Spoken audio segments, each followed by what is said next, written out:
The sun fell softly over Aramu village, its golden rays brushing the clay rooftops where children once danced. Now the streets felt quieter, as though the wind carried the memory of laughter that had forgotten to return. Women swept dust that only settled again, and the once bustling market road lay bare, with baskets untouched and pots unsold. It was a village holding its breath. Among the weary traders stood Tolu, a young woman whose cooking fire burned with more hope than flame. Her food shop, Tolu's hearth, was warm but empty. Only the smoke rose faithfully, curling into the sky like a prayer. She wiped her tables each morning even though no one sat. She stirred pots no one tasted. But her spirit refused to dim. Tolu believed. No, she insisted, that something would change. Yet the villagers passed by with tired eyes. Hunger had a way of making people too silent, too cautious, too afraid to spend their last coins on a plate of joy. Even the drummers by the square no longer drummed. Their rhythms were quiet echoes of better days. Tolu stood watching them and wondered if hope could starve. Still, she kept cooking. The rice simmered, the tomatoes danced in oil, the peppers whispered their fragrance. But the only reply was the empty stools, waiting like ghosts for customers who never came. Tolu clasped her hands behind her back and breathed deeply, whispering, just one day of miracles. But miracles don't always walk in through the front door. Sometimes they slip in like shadows, or wear strange disguises, or hide inside forgotten things. And Tolu, though she did not yet know it, was standing at the edge of a story that would shake the walls of her world. That evening, as the orange dusk dimmed to purple, Mama Saad, the oldest woman in Aramu, limped toward Tolu's empty shop. Her wrapper was faded, her staff carved from Irako wood, her eyes sharp as a hawk's. Tolu hurried out to welcome her, grateful for even a single visitor, even if she only wanted water or shade. Mama Saad sat slowly, her bones creaking like dry branches. She didn't speak at first. She simply watched Tolu's pot bubbling with hopeful stubbornness. Then she pointed a long, trembling finger at it and asked, "Who are you cooking for, child?" Her voice carried both gentleness and warning.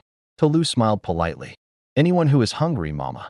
She stirred the jollof gently, as if trying to coax life into it. "One day the villagers will come again. I must be ready."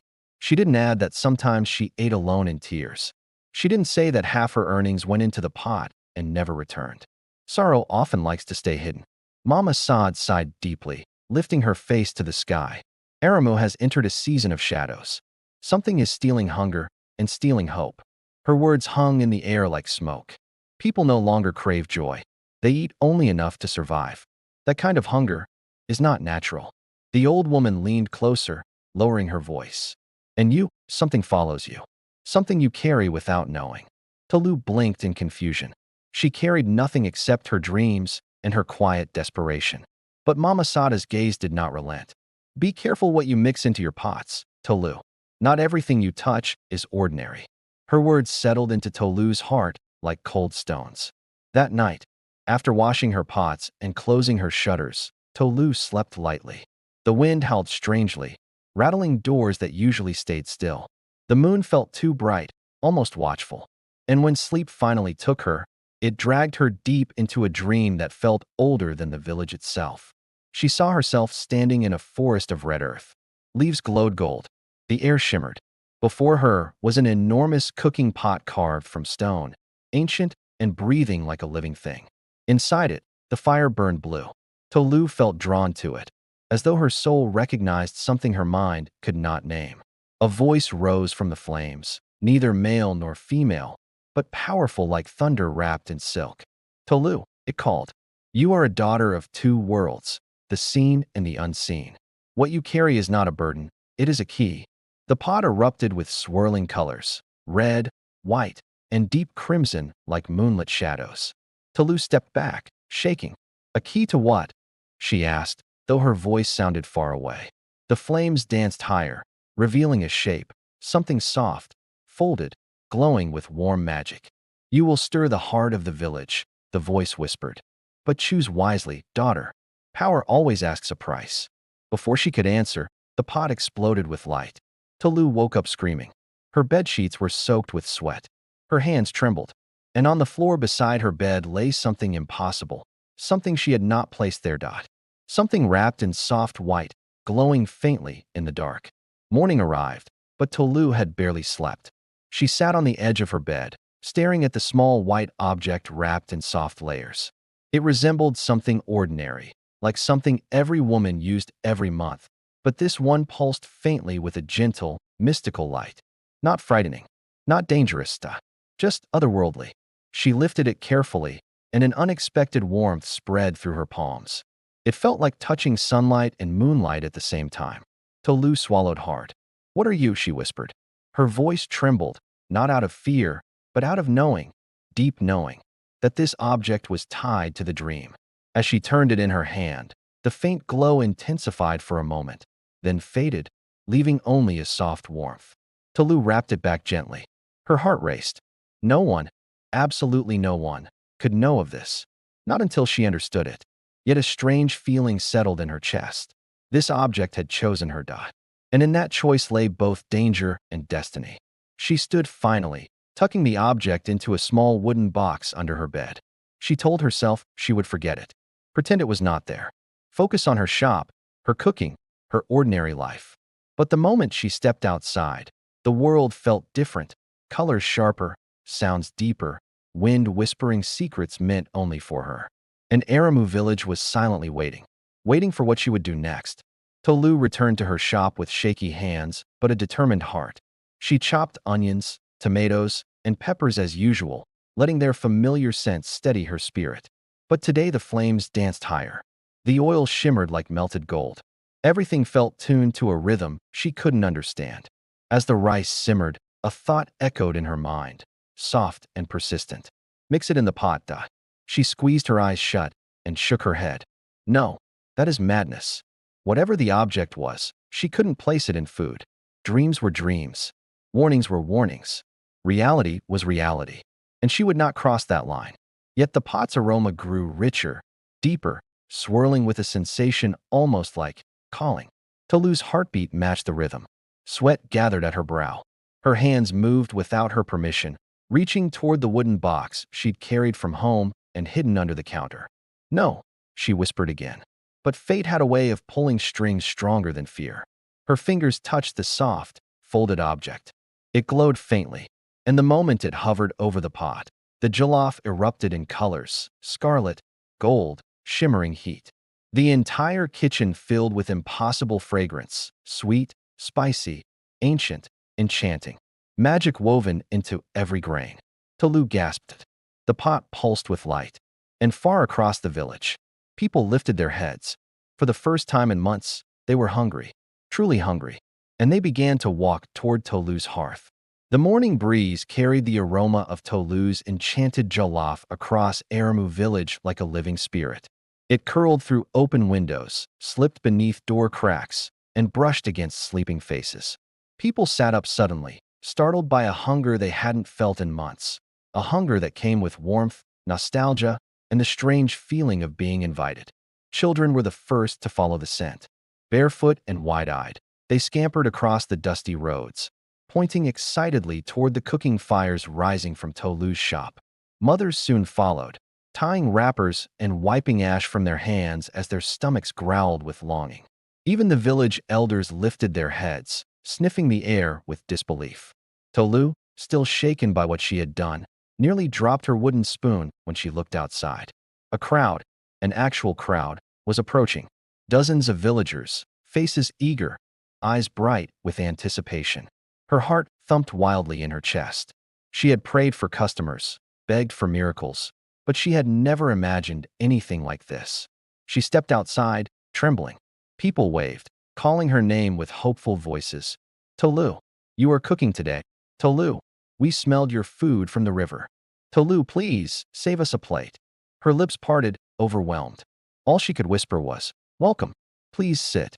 And Aramu village, silent for so long, suddenly came alive again. Tolu served plate after plate, her arms aching but her spirit soaring. The magical jollof seemed endless. Every time she scooped from the pot, more appeared. It sparkled with warmth, releasing a fragrance that pulled memories from the villagers' hearts, memories of weddings, festivals, and nights filled with drums. An elderly man named Bayo took his first bite and burst into tears. This, he choked, this tastes like the jollof my wife used to make before she passed. His frail hands trembled as he clutched the spoon. Tolu reached out, steadying him with a gentle touch. She didn't understand the magic, but she understood grief. Nearby, children laughed with mouths stained red and orange, their cheeks round again with joy. Even the brooding hunters cracked smiles between bites. Women who had not spoken to each other in months embraced and shared plates like long-lost sisters. The air vibrated with life, full, rich, and healing. Tolu watched the villagers eat with a swelling chest, tears stinging her own eyes. She had dreamed of this, of food filling bellies, of laughter returning, of people choosing joy again. She pressed the cloth of her apron to her face to hide how deeply she cried. But as she wiped her tears, the pot glowed faintly once more. No one noticed except Tolu. A knot of fear formed inside her. This is not normal, Dot. Still, she continued to serve. Because hope, real, living hope, was rising in Aramu again. By sunset, Tolu's shop overflowed with gratitude. Villagers clapped for her, calling her a blessing from the ancestors. Women sang her name in lilting harmonies. Men beat their chests in approval. Children danced around her with sticky hands and full stomachs. Tolu saved Aramu, someone shouted. Tolu brought hunger back, cried another. Tolu's jollof is a miracle. Their words filled the air like music, but Tolu's smile wavered. She bowed her head, humbled yet uneasy. Every praise felt like a stone placed gently on her back. Something inside her whispered that she wasn't the one they should thank. Not truly. She turned toward the pot, still steaming even though the fire had died. The glow beneath the rice flickered with soft crimson light, like a heartbeat. And she remembered what she had placed inside it, the strange, glowing object from her dream. A magical pad-like charm, mysterious and unearthly. Her chest tightened. Had she deceived the villagers? Had she tampered with something she didn't understand? Yet when she saw the smiles, the new light in everyone's eyes, the way mothers held their children without fear, her guilt faltered. Could something that brought so much healing truly be wrong? But deep in the crowd, someone else watched her. Someone who did not smile.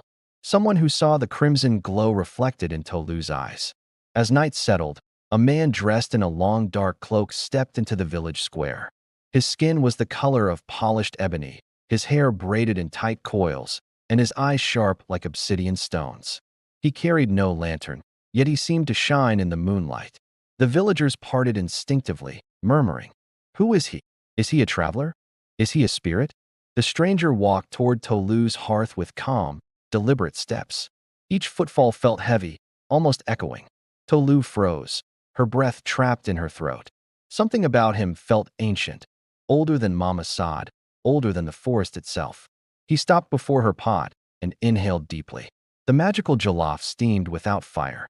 The pot radiated subtle waves of crimson light that only Tolu and the stranger seemed to notice. Finally, he lifted his gaze to her. "Tolu of Aramu," he said softly.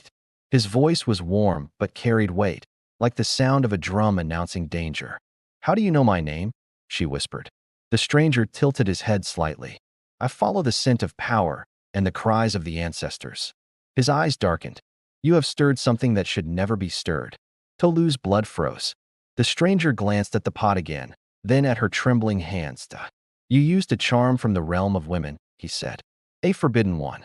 Gasps rose from the villagers. Tolu felt the world tilt beneath her. The villagers crowded around, whispering anxiously. Tolu felt like she was shrinking under their stares.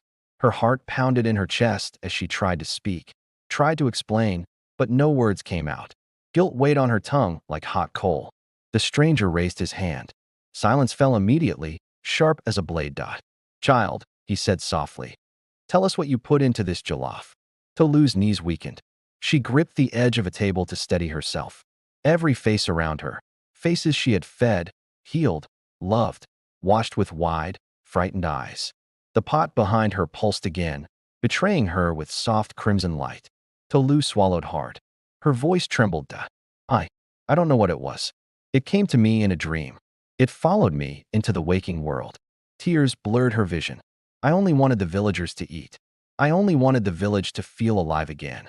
The stranger's expression softened slightly, but he did not step closer. Dreams are doors, he murmured. And you open one.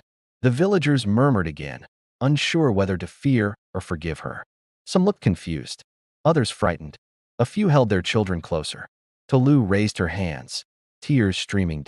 If I have done wrong, I will fix it. Just don't take this from them. They are hungry. They are hurting. Please.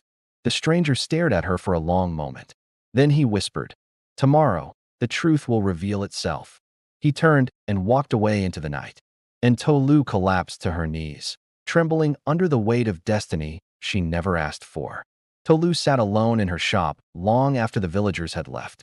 Her lantern flickered weakly, casting trembling shadows along the mud brick walls.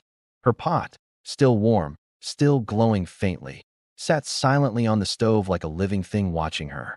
Tolu hugged her knees to her chest, rocking gently as questions swirled through her mind. What did I unleash? She whispered to the empty room. Her voice cracked with exhaustion. She hadn't realized how heavy guilt could feel. Every time she closed her eyes, she saw the stranger's eyes, dark, ancient, and disappointed. She replayed his words over and over. A forbidden charm, something that should never be stirred.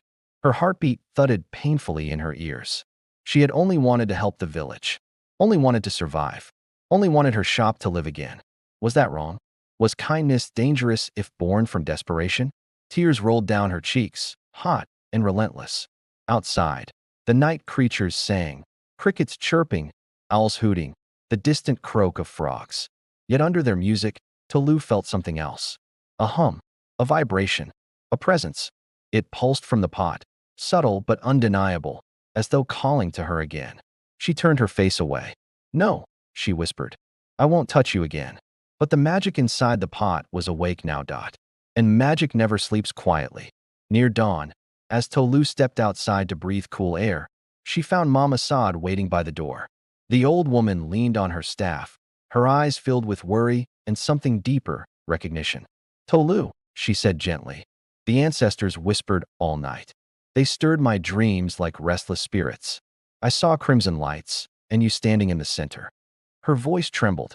Child, what did you cook? Tolu opened her mouth, but shame closed it again. She bowed her head, unable to meet the old woman's eyes. Mama Saad reached forward and lifted Tolu's chin with surprising strength. Tell me, my daughter. And so Tolu did. She spoke of the dream, the strange glowing object, the pot erupting with color, the villagers coming, the stranger's warning. Mama Saad listened without interrupting, her face lined with dread and sorrow. When Tolu finished, the old woman sighed deeply. Ah, I feared this. She closed her eyes and shook her head slowly. What you found was Ase Pada, the returning charm.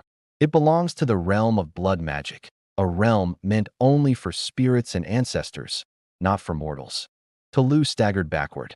I didn't know. I swear. Mama Saad held up a hand. I know, but power doesn't care whether you meant well or not. It demands balance. Her voice softened. But you are not lost yet. There is still time to make things right. Tolu exhaled shakily. How? Mama Saad pointed toward the forest bordering Aramu. You must find the stranger. He was not sent to punish you, but to guide you. A new fear gripped Tolu, but hope flickered too. She nodded. Before seeking the stranger, Tolu stepped inside her shop to clean up. But when she approached the pot, she froze. The jollof was gone. Every grain, every sauce, every drop. Only the glowing crimson residue remained at the bottom, swirling like liquid fire. Tolu gasped, stumbling backward. She had not touched it. No one had. And she had fallen asleep beside the pot. Nothing could have stolen from it unnoticed. Then the pot pulsed gently, and a whisper rose, not aloud, but inside her mind. Feed them again. Tolu clapped her hands over her ears, shaking violently. No, I won't do it again. I won't. The pot pulsed once more, slower this time, like the final beat of a fading drum. The glow softened, then dimmed entirely until it looked like an ordinary pot again. Tolu's breath came in sharp gasps. Magic was slipping. Magic was hungry. Magic wanted more. She stepped away, heart hammering, and whispered, not again. Her decision had been made. She would put an end to this. The villagers were waking when Tolu set out toward the forest, but she avoided their eyes.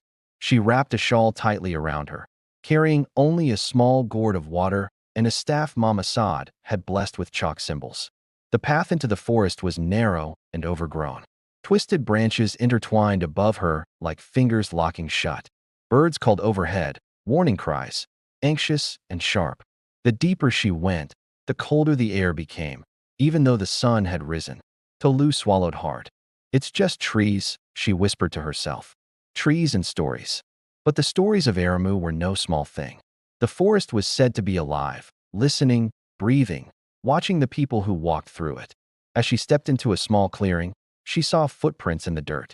Large, deep, unmistakable. The stranger had passed here. Her pulse quickened. She followed, stepping carefully, the forest floor crunching beneath her feet. Then she heard it, a distant hum, a low, rhythmic vibration, like a drum beating far beneath the earth. She tightened her grip on her staff. Something was waiting for her, something that knew she was coming. Tolu stepped into a vast open clearing, bathed in beams of sunlight piercing through the tall trees. And there, standing calmly at its center, was the stranger. He didn't turn to face her. He simply said, "You came." His voice echoed around the clearing as though the trees repeated him. Tolu approached slowly, trembling. "I need to understand," she whispered. "What did I do? What did I unleash? Please, tell me everything." The stranger finally turned. His eyes were softer now, not angry, but ancient and burdened. "My name is Oren, guardian of the boundary between the living and the unseen." He stepped closer, his cloak fluttering in an unseen wind. "What you used was not an ordinary charm. It was woven from the essence of ancestors, meant to call forth the deepest cravings of the soul." Tolu swallowed hard. "I didn't mean." "I know," Oren said gently. "Good intentions can still open dangerous doors." He placed a hand on her shoulder. Warm, firm, comforting. "You are not cursed, Tolu. You are chosen." But the choosing was not meant to happen this way. Tolu trembled beneath his touch. "Can I fix it?" He nodded. "Not alone. But with guidance, yes." Relief washed over her like a wave. But Oren's next words froze her blood. "To restore balance, you must face the hunger you awakened." Oren led Tolu deeper into the forest. The air grew thick, heavy with unseen energy. Roots twisted beneath their feet like sleeping serpents. Strange symbols glowed faintly on tree trunks, ancient markings only spirits used. Tolu felt eyes watching her, though she saw no one. Oren raised his hand, and the forest fell silent instantly. "The hunger you awakened," he said softly, "is not just the villagers' hunger. It is ancient. A spirit called Ajni, the eater of emptiness." Tolu's knees weakened. "I woke a spirit." Oren nodded gravely. "Ajni feeds on desperation. When you used the returning charm, it heard the village's sorrow and came to feast." He glanced at her. "But it is not evil, only hungry." Tolu wrapped her arms around herself. "Why did it come to me?" "Because your heart was open," Oren replied.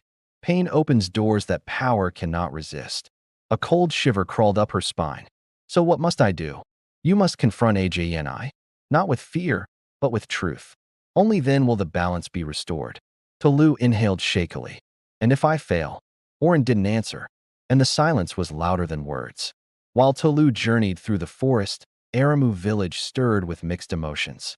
The people who had eaten her magical jollof woke with strange dreams, dreams of red fields, running rivers of spice, and drums beating in their bones. Some villagers felt energized, full of life. Others felt uneasy, worried that the food was too good, too impossible, too magical. Rumors spread quickly among them like wildfire. "She used witchcraft." "No, she is blessed." "I saw the pot glowing." "That stranger will punish us all." Children clung to their mothers. Men whispered in corners. The joy of the previous day twisted into anxious uncertainty. Without Tolu present, fear had room to grow. Mama Saad tried to calm them, but her voice trembled as well. "Patience," she told them. "The girl is seeking answers." But patience was a fragile thing in Aramu. And soon, suspicion turned toward anger. Oren led Tolu to an ancient shrine hidden beneath a wall of vines. The structure was carved directly into the earth, shaped like a giant gourd split in half. Symbols glowing crimson were etched across it. Tolu stepped inside, trembling. Warm air enveloped her, thick, sweet, and heavy. The scent of spices lingered in the air, mixed with something deeper, something living. At the center of the shrine lay a massive stone bowl. Inside it swirled a glowing red mist, the same color as her jollof. The energy pulsed like a heartbeat. AGNI stirs, Oren said softly. Tolu swallowed. Do I call it? Oren shook his head. It already knows you are here. As if in response, the mist swirled violently, rising into the air. The walls trembled. The stone bowl cracked. A deep, rumbling voice filled the shrine. Tolu, the one who fed the village, the one who calls hunger, come closer. Tolu froze in terror. Oren stepped back. This is your test. The red mist thickened, swirling faster until it formed a towering shape. Tall, shifting, without a face, but with a presence powerful enough to crush mountains. The air around it vibrated with ancient energy. Tolu's legs shook. Her voice was barely a whisper. I didn't mean to summon you. The spirit rumbled. Intention does not stop hunger. The shrine darkened completely except for the glow of the spirit. Tolu stepped backward, her breath ragged, tears streaming down her cheeks. I only wanted the villagers to come back, she cried. I wanted them to be happy again. I didn't want to harm anyone. AGNI's form flickered. Your pain called me. Your loneliness fed me. Your hope gave me shape. Tolu covered her face. Please, please tell me how to fix this. The spirit leaned closer. Give me what you fear most, and I will leave the village. Tolu's heart raced. What I fear most. AGNI trembled, waiting. Oren watched silently. And Tolu realized the spirit wanted something far deeper than magic. Tolu lowered her hand slowly. Her tears glistened. Her voice was soft but steady. The thing I fear most is being alone. She inhaled shakily. Being forgotten. Being helpless. AGNI pulsed with recognition. Then give that fear to me. Tolu stepped closer, though her body trembled violently. How? The spirit expanded, swirling around her like a crimson storm. The mist wrapped around her wrists, her chest, her head. It didn't hurt. It felt warm, achingly warm, like grief being pulled from her bones. Her memories swirled. Nights she cried in her empty shop. Mornings she cooked food no one ate. Days she stared at her door hoping someone, anyone, would walk in.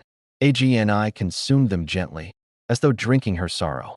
When it finished, the spirit whispered, You have given your truth. Now I will sleep again. Its form dissolved, fading back into the stone bowl until nothing remained but silence. Tolu collapsed to the ground, shaking but alive.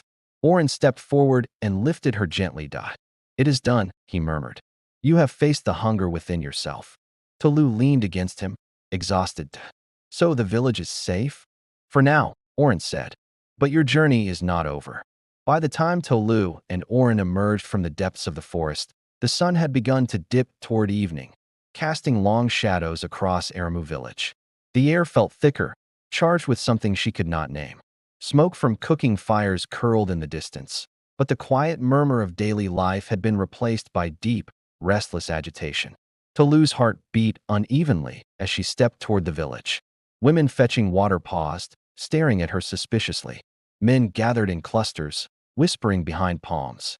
Children who had danced around her the day before now clung to their mother's wrappers, hiding their faces. Oren walked beside her silently, his presence strong and steady. But even he could feel the tension in the air. Prepare yourself, he warned softly. Fear changes people. Tolu swallowed hard. She had saved them from the hunger spirit. She had risked her life. She had given up her deepest fear. But the villagers did not know any of this. All they knew was that magic had been used. Magic tied to food, tied to the body, tied to the unseen world. A group of women stepped forward, led by Auntie Risi, a woman known for her sharp tongue and unbending pride. She pointed an accusing finger at Tolu. Where did you go? What have you done to us? Her voice cracked like a whip. My daughter cried all night from dreams she does not understand. Another woman joined her, trembling. My husband said he saw shadows dancing in our kitchen. He has refused to eat all day. A man pushed forward. Tolu, what did you feed us? The words hit Tolu like stones. She lowered her head, tears burning behind her eyes. I was trying to make things right, she whispered. I went to fix what I broke. But whispers swelled around her like rising waves. Witch, deceiver. She bewitched us with food. She wants to control the village. Oren stepped in front of Tolu, his cloak billowing like storm clouds. Enough, he commanded. But fear had already begun to bloom. And fear rarely listens. The villagers circled Tolu, their voices rising, their eyes wild. Gratitude had evaporated like morning dew, leaving only confusion, fear, and suspicion. It wasn't malice. It was the instinct of people who had suffered too long and trusted too easily. Mama Saad limped through the crowd, her staff tapping sharply against the ground. "Move," she snapped. "All of you. Let me see her." Her voice cut through the tension like a blade. The villagers parted reluctantly. Mama Saad cupped Tolu's cheeks tenderly. "My daughter, what happened in the forest?" Tolu trembled. "I met Ajani. I confronted it. I offered it my greatest fear." Her voice cracked under the weight of the memory. "The spirit is gone now, Mama. The danger is gone." But Auntie Reese scoffed loudly. "Gone? Then why do our dreams burn like fire? Why do our children sweat through the night?" She jabbed a finger toward Tolu. "Your magic still lingers." Oren finally stepped forward, his voice low but steady. "Ajani's energy is fading, but remnants remain. They will pass with the next moon cycle." This only filled the villagers with deeper dread. "So we will keep suffering? For how long?" "Because of her?" Oren's eyes darkened. "Fear blinds you. The girl has saved your village." But fear had already drowned reason. A villager shouted, "Her jollof bewitched us." Another cried, "She used something unclean." A third murmured, "We should not have eaten her food." Tolu felt the world closing around her. Panic clawed at her throat. Tears blurred her vision.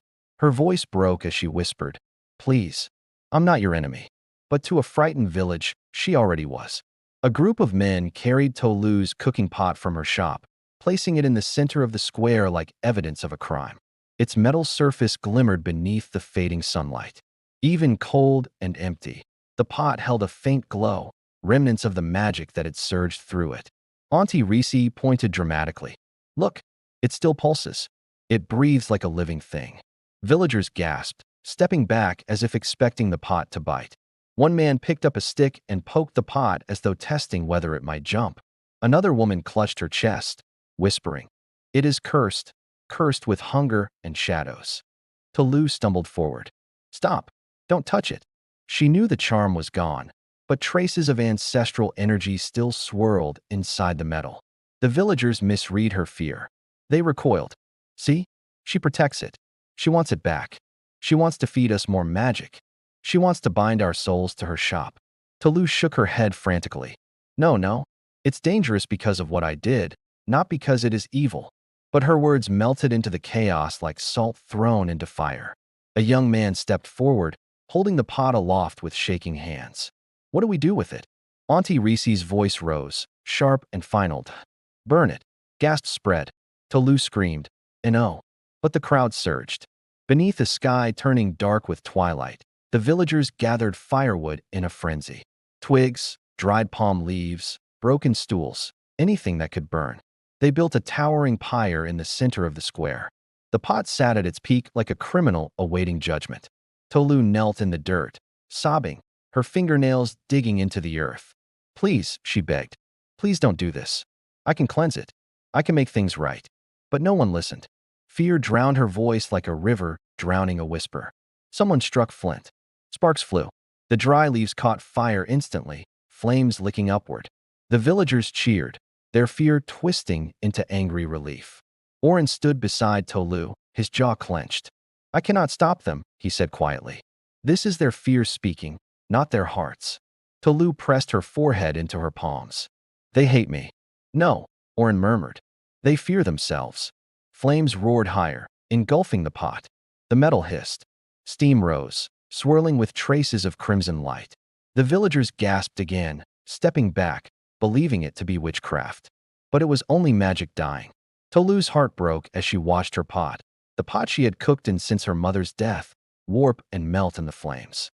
Every memory she had with it, the first jollof she ever made, the festivals she fed, the quiet mornings she cooked alone, melted with it.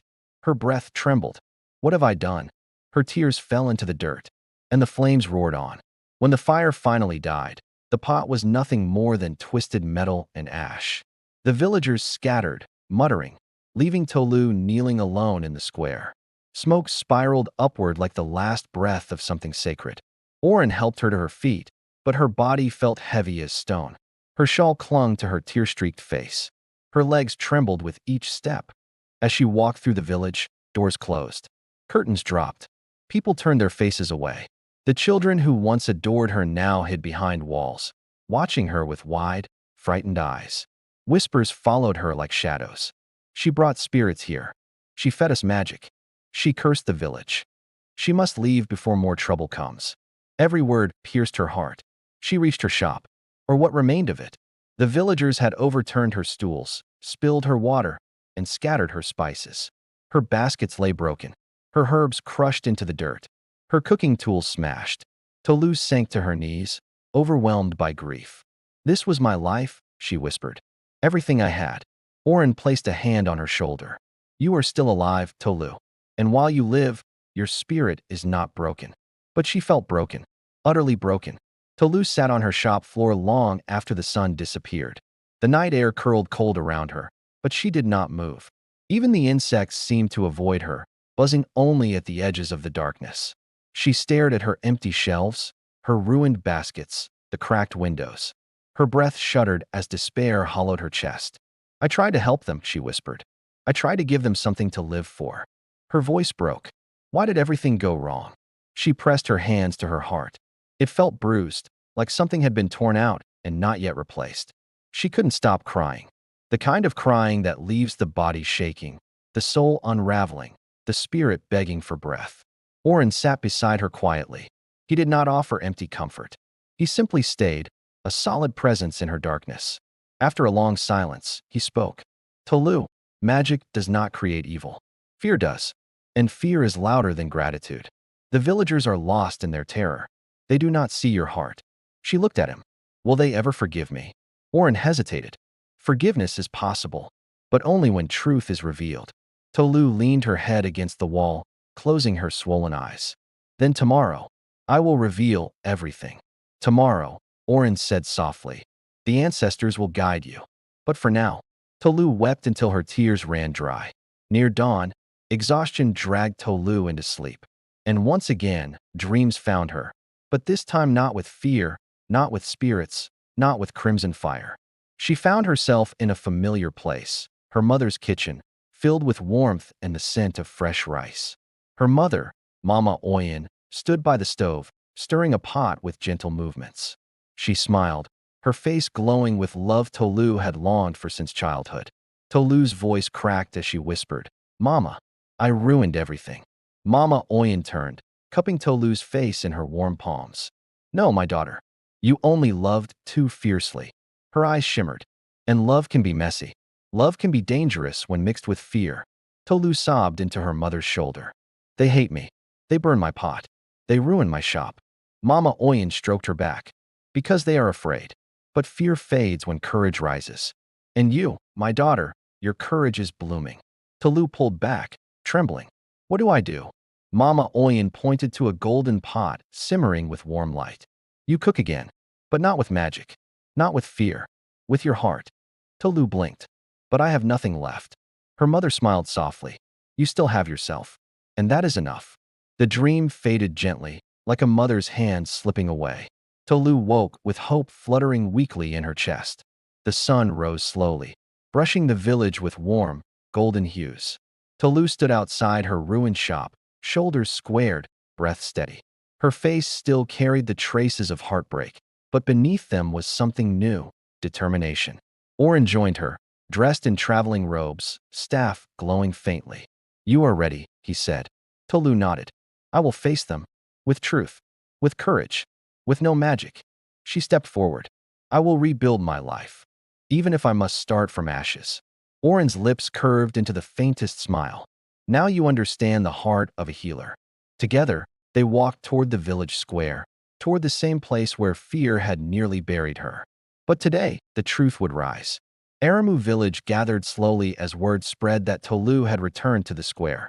Some came curious, others afraid, a few angry, many ashamed but unwilling to admit it.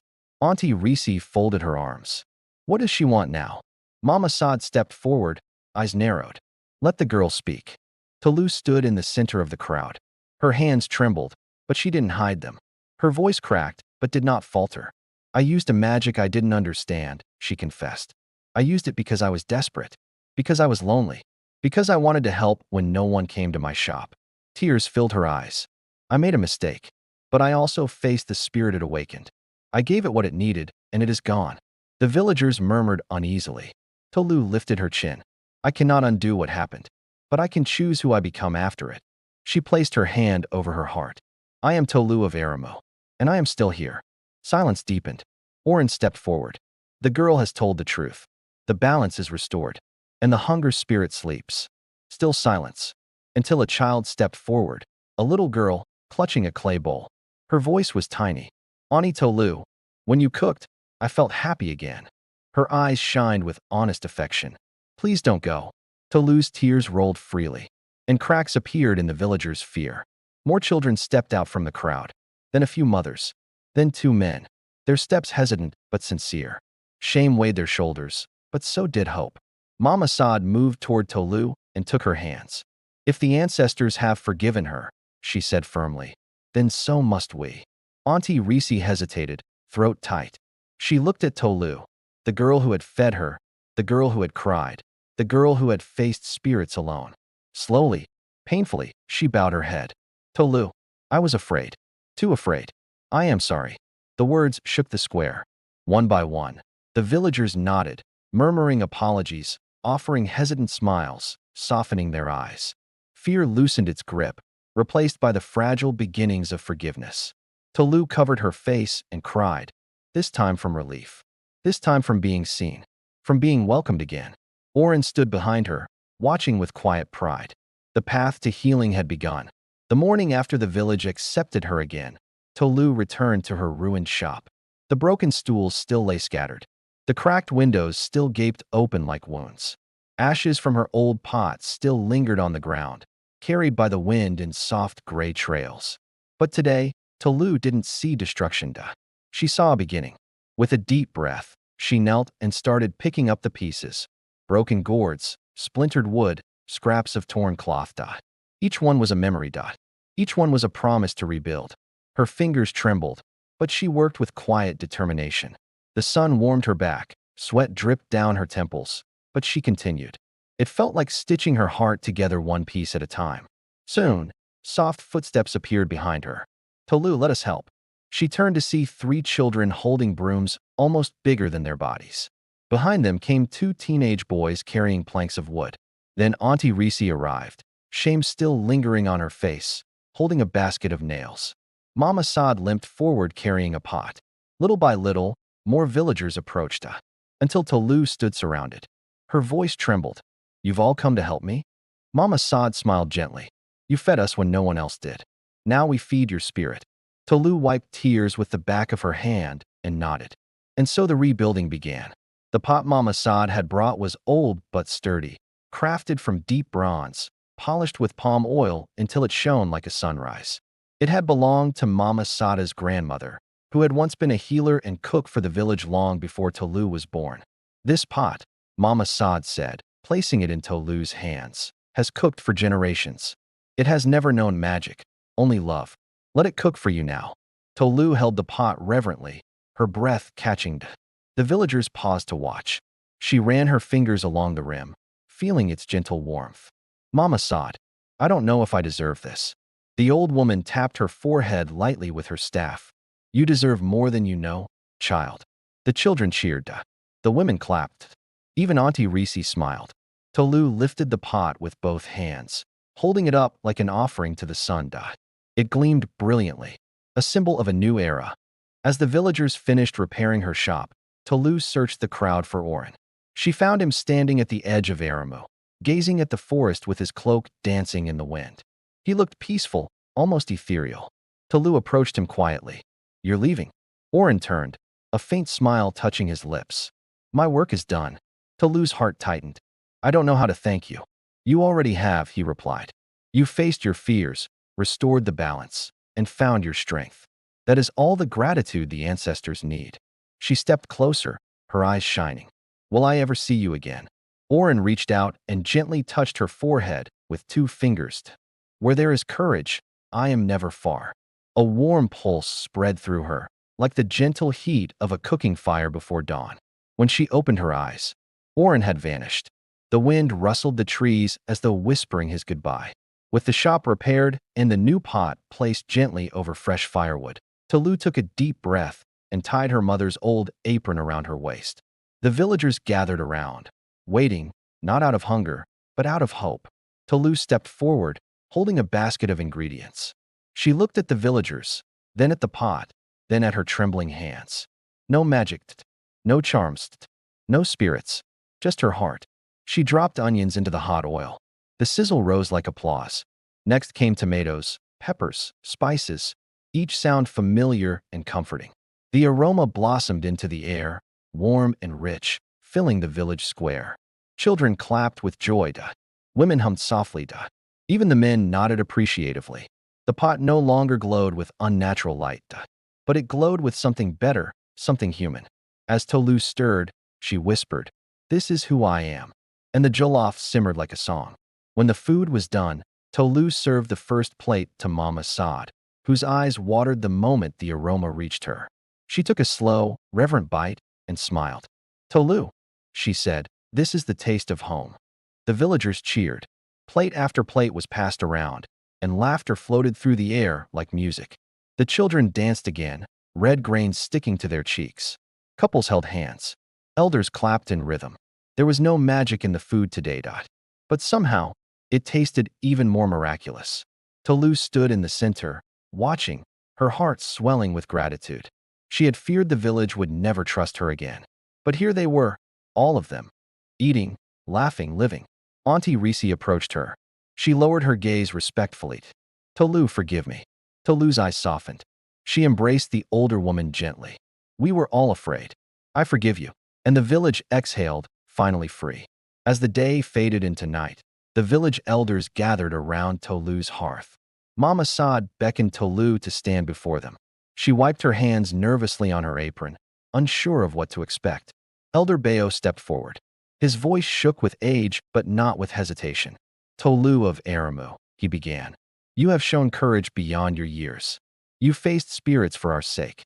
You admitted your mistakes with honesty. And today, you fed us with a healed heart." Another elder nodded. "For this, we honor you." Mama Saad stepped forward, holding a necklace made of cowrie shells and ebony beads. This belonged to the first cook of Aramu, the woman who fed our ancestors in times of hardship. Tolu's eyes widened. "Mama Saad, I can't." "You can," Mama Saad said, placing the necklace around her neck. "You are now the keeper of the village hearth." The villagers erupted in applause. Tolu pressed a trembling hand to the necklace, tears shining in her eyes. She had lost everything and gained something far greater. That night, Aramu village held a feast unlike any in recent memory. Drums echoed through the air. Lanterns swayed. People danced barefoot on the soft earth, their shadows flickering against mud walls. Children ran in circles. Men told stories around fires. Women sang songs of rebirth and forgiveness. Tolu sat near her pot, watching the joy unfold. Her cheeks hurt from smiling, but she didn't mind. Mama Oyen's words from her dream returned to her. "You still have yourself. And that is enough." She finally believed it. Several villagers approached to give her small gifts, hand-woven baskets, fresh vegetables, colorful wrappers. Not because she was magical, not because they wanted favor, but because they loved her.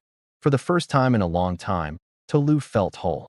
As the celebration carried late into the night, Tolu stepped aside for a moment to breathe. She walked behind her shop, where the moon cast silver light across the quiet ground. A soft breeze brushed her cheek, and she felt it, a warm, gentle presence behind her. She turned, and for the briefest moment, she saw a faint red mist swirling above the earth, calm and harmless. AJNI, no longer hungry, no longer dangerous. Just watching, just acknowledging. Tolu whispered, "Thank you for teaching me who I am." The mist shimmered, then drifted upward into the sky, dissipating like a peaceful sigh. The balance was truly restored. Returning to the edge of the square, Tolu watched her pot simmering gently over the fire. She placed a hand over her heart and made a quiet vow. "I will cook with love. I will feed with truth. I will never use magic again, only my spirit." A warm glow, not magical, but human, filled her chest.